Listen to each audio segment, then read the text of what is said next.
The Joe Rogan Experience. Well, there's a suspicion. Like, people have suspicion about the government. Like, there's a lot of people that don't want to get the vaccine because they're worried about the government. That's also that exists in minority communities and in more poor communities. What are your thoughts about this vaccine passport concept? Because a lot of people find that deeply problematic, giving the government this ability to let people travel or not travel based on whether or not you've been vaccinated. The left cannot let go of COVID. They can't let go of it. They want it around. They want to keep spending money based on this sort of moral stance that we need to keep supporting communities because of COVID, and that we need to keep doing things and taking excessive action because of COVID. They cannot let it go. Because they love collectivism and they love centralized control of the economy and society. I recall a definition we were looking at earlier, which sort of sounds indicates like that. But I always distinguish between liberals and progressives on this one. Okay, I think there should be an alliance between real liberals and conservatives in the future, and that's how we're going to solve problems. I talk to Brett Weinstein all the time. Weinstein. If you talk to him all the time, you know his fucking last name. Jesus. Well, that made me Harvey look bad. Weinstein.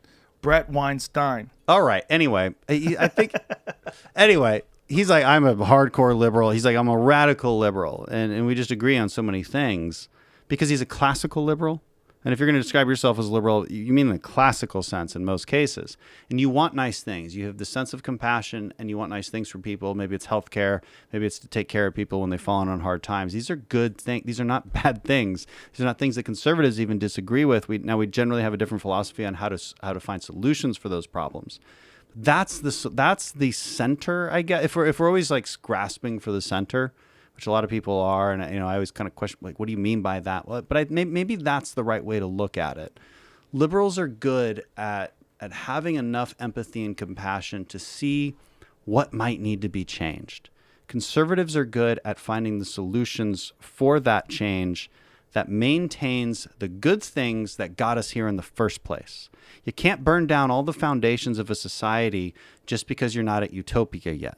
Remember, utopia is defined in Greek as being nowhere.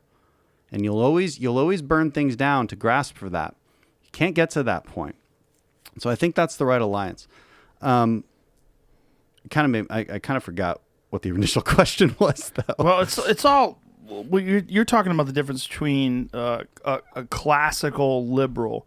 Well, when you say classical liberal, I always think you're trying to like pretend you're liberal when you're really a conservative.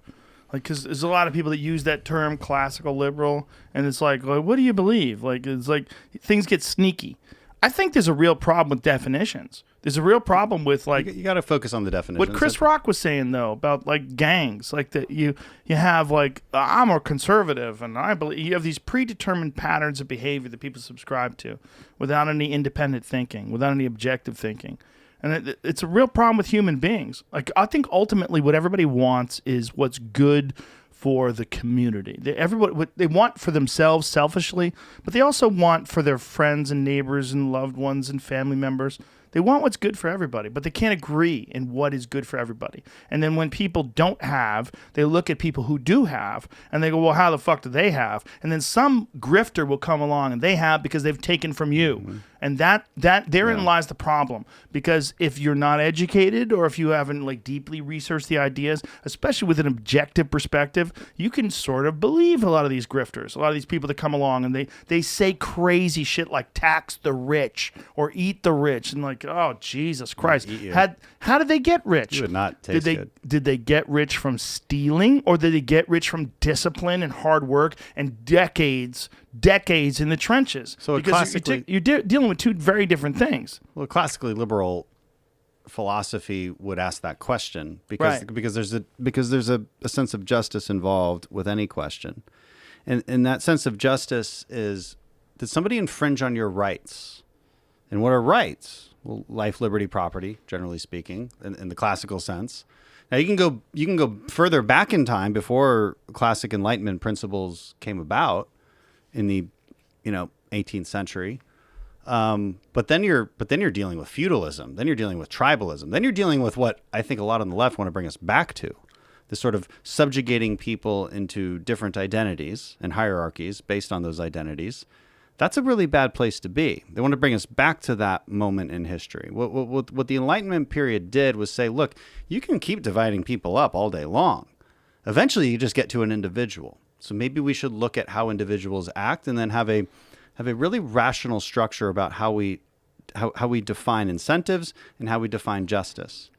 And justice should be defined as somebody infringing, person A infringing on the rights of person B. Yes. Or person A, making it in a hierarchy for unworthy reasons, something other than a meritocracy. That would be an injustice.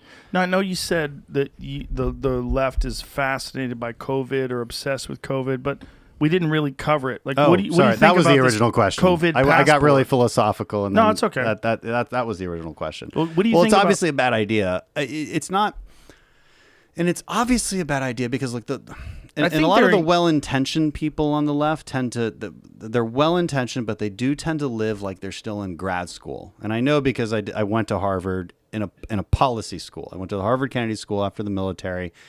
And there's an infatuation with being able to design the perfect policy on paper. Now, that's the first step, of course. Now, the second step is how do you implement it? And also, again, whose rights are you infringing on when you implement these things? These are the questions they don't ask. This is what a conservative always asks. Again, when I talk about how to solve problems through a framework of limiting principles, this is what I mean. You have to ask these questions. And so what is the practicality of this? And it's not practical at all, frankly, depending on what they mean by a COVID passport also. I mean, maybe we should define that first.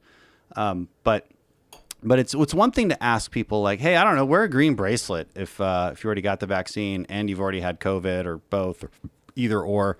But it's not that. It's like limiting your ability to travel. Which is an excessive infringement on your rights.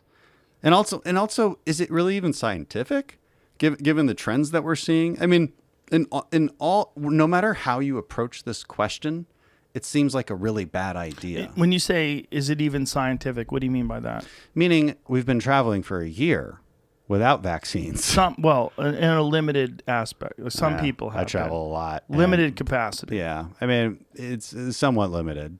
Well, no, if you look at the airline trends, it's severely limited. Fairly, yeah. I spent a lot of time at airports over the last year. Well, you do, but that's but I know personal. I know how crowded they are every time I'm there, and yeah, there was definitely a time period where there were ghost towns, but that hasn't been the case for many. But it's still not even 50% of what it was a year ago, or a year and a half ago, I should say. I don't know the exact numbers. I don't know what it is either. I just know that we've been living with it, just like you have to live with a pandemic, because you don't have a choice. Here's a big difference. Maybe everything boils down to this difference.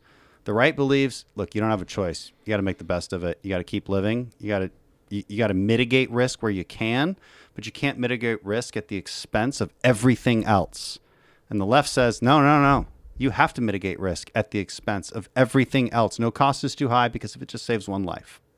This is the fundamental difference. The problem they don't take into account is it costs a lot of lives. It costs a lot of lives through suicide, depression, drug addiction. There's a lot of people. The schools closing has been excessively bad, and there's no science to indicate that this is what our kids need. I have a friend who lives in Nevada, and their community was ravaged by suicide with young kids. And they're devastated by it, and they're trying to figure out there's a massive escalation of suicides in high school age kids because of the pandemic and the lockdown. You have a higher chance of dying from the flu if you're under 20 years old. Why doesn't Dr. Fauci ever say that? Why does he go, hey, you could die if you're 14. You could. Yes, you could. But you have to contextualize the information you're giving. This is why America's lost trust in their public health officials, because they never contextualize anything. They never give you the probability of risk. Catch new episodes of the Joe Rogan Experience for free only on Spotify. Watch back catalog JRE videos on Spotify, including clips.